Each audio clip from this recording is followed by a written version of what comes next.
ఆశ కొట్టిన దెబ్బ బాగా అయింది. ఇతను కొట్టిన దెబ్బ ఎక్కడంటే వాళ్ళు ఆశ విపరీతంగా పెట్టాడు. ఫస్ట్ మనదే రాజ్యం, రాజ్యాధికారం మనది, పవర్ని మనం డిసైడ్ చేస్తాం, అధికారంలో మనమే అధికారం తీసుకుంటాం. మొదట చెప్పింది ఏంటి అప్పుడు ఆవిర్భావ సభ, అధికారం మనమే తీసుకుంటాం, ప్రభుత్వ వ్యతిరేక ఓటు చేయాలనివ్వం. మీరు ఈ క్రమంలో ఒక్కసారి మనమే డిబేట్లు చేస్తున్నాం కదా, ఆ రోజు నుండి ఈ రోజు వరకు కూడా. ఇప్పుడు ప్రైమ్ నైన్ తరపున చేసిన తర్వాత మన ఛానల్ తరపున చేసుకున్నా కనబడినటువంటి లక్షణాలు ఏంటి? ఎక్కడైనా సరే ఖచ్చితంగా అక్కడ ఉన్నటువంటి అంటే వాళ్ళే కమ్యూనికేట్ చేసింది ఏంటి మన డిబేట్లో కానీ వీటిలో.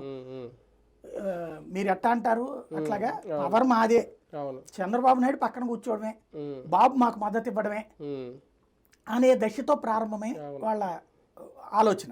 పవన్ కళ్యాణ్ ఇది ఎవరో బయట వాళ్ళు కాదు, సొంత పార్టీ వాళ్ళల్లో వచ్చిన ఆలోచనే. పవన్ కళ్యాణ్ ఖచ్చితంగా ఎక్కువ సీట్లు తీసుకుంటాడు, తెలుగుదేశం తక్కువ సీట్లు తీసుకుంటుంది, పవర్లో సీఎం ఈయన, తెలుగుదేశం సచ్చినట్టు సపోర్ట్ చేస్తుంది అనే రూట్తో బిగిన్ అయ్యి ఆ తర్వాత 50-50కి వాళ్ళే సైకలాజికల్గా మారి ఆ తర్వాతన